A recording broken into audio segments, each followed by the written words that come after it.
ប្រតិបត្តិការសងសឹកតាមការសន្យារបស់អ៊ីរ៉ង់ទៅលើអ៊ីស្រាអែលកាន់តែស្រួយស្រាវហើយកាលពីថ្ងៃទី18ខែមិថុនាអ៊ីរ៉ង់បានបាញ់មីស៊ីល Fatta-1 ជាមីស៊ីលដ៏កំណាចដែលអាចហោះក្នុងល្បឿនរហូតដល់ទៅ 18000 គីឡូម៉ែត្រក្នុង1ម៉ោងលឿនជាងល្បឿនសំឡេងពី13ទៅ15ដងនេះបើយោងទៅតាមភ្នាក់ងារព័ត៌មានអ៊ីស្លាម IRNA ជាមួយនឹងល្បឿនដែលភ្នែកមើលមិនទាន់មីស៊ីលនេះប្រើពេលតែ5នាទីប៉ុណ្ណោះដើម្បីហោះឆ្លងវិហារកាត់ពីទីក្រុងតេហេរ៉ង់ចូលទៅដល់កណ្ដាលអ៊ីស្រាអែលដែលមានចម្ងាយប្រហែលជា1500គីឡូម៉ែត្រដោយបានទម្លុះបំបែកហេតុខែលការពារដែនអាកាសរបស់អ៊ីស្រាអែលទៅធ្លាក់នៅជិតទីស្នាក់ការយោធានៅតំបន់គីរីយ៉ានៃទីក្រុងតែលអាវីវបំផ្លាញអគារជាច្រើនខ្នងក្រៅពីល្បឿនមីស៊ីលនេះប្រើម៉ាស៊ីនឥន្ធនៈរឹងពីដំណាក់កាលដោយគេអាចបាញ់បង្ហោះវាដោយមិនចាំបាច់ប្រើប្រេងជំរុញនោះឡើយដូច្នេះប្រព័ន្ធរ៉ាដាមិនអាចកំណត់សញ្ញាវាបានតាមរយៈផ្សែងនោះទេលក្ខណៈពិសេសមួយទៀតរបស់មីស៊ីលនេះគឺបំពាក់ក្បាលគ្រាប់ដែលមានសមត្ថភាពផ្លាស់ប្ដូរទិសដៅបន្ទាប់ពីវាចូលទៅក្នុងបរិយាកាសដែលអាចបង្វែងដានប្រព័ន្ធរ៉ាដាប្រសិនបើ Fatta-1 បុកចំគោលដៅក្បាលគ្រាប់ទម្ងន់350ទៅ450គីឡូក្រាមរបស់មីស៊ីលនេះអាចបំផ្លាញអគារទាំងមូលនៅក្នុងទំហំ100ម៉ែត្រ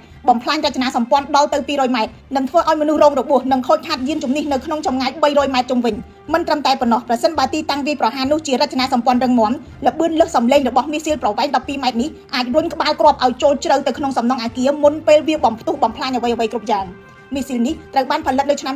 2022និងដាក់បង្ហាញជាផ្លូវការនៅឆ្នាំ2023ដោយកងឆ្មាំបដិវត្តន៍អ៊ីស្លាមនៅក្នុងតម្លៃប្រហាក់ប្រហែលពី$10 លានទៅ$15 លានក្នុងមួយគ្រាប់នេះបើយោងទៅតាមគេហទំព័រ Global Security ឲ្យដឹងទៀតថាអ៊ីរ៉ង់បានផលិត Fatta-1 ប្រហែលជា20គ្រាប់និងមានផែនការពង្រីកដើម្បីឆ្លើយតបទៅនឹងភាពតានតឹងនៅក្នុងតំបន់កន្លងមកមានតែសហរដ្ឋអាមេរិកចិននិងរុស្ស៊ីប៉ុណ្ណោះដែលត្រូវគេដឹងថាមានសមត្ថភាពផលិតគ្រាប់មីស៊ីលបែបនេះគួរសម្គាល់ថាអ៊ីស្រាអែលបានបើកការវាយប្រហារទៅលើអ៊ីរ៉ង់កាលពីថ្ងៃសុក្រសប្តាហ៍មុនក្រោមការចោទប្រកាន់ដដែលថាអ៊ីរ៉ង់សំងំផលិតអាវុធនុយក្លេអ៊ែរបើទោះបីជាអ៊ីរ៉ង់បានបដិសេធម្ដងហើយម្ដងទៀតក៏ដោយយោងតាម Washington Post គិតមកដល់ថ្ងៃទី20ខែមិថុនានេះប្រជាជនអ៊ីស្រាអែលជាង20នាក់បានស្លាប់និងជិត300នាក់រងរបួសអគារមួយចំនួនបានខូចខាតយ៉ាងដំណំចំណែកអ៊ីរ៉ង់វិញទីតាំងនុយក្លេអ៊ែរជាច្រើនត្រូវបានបំផ្លាញមានមនុស្សស្លាប់ជាង200នាក់និងរបួសប្រហែលជា2000នាក់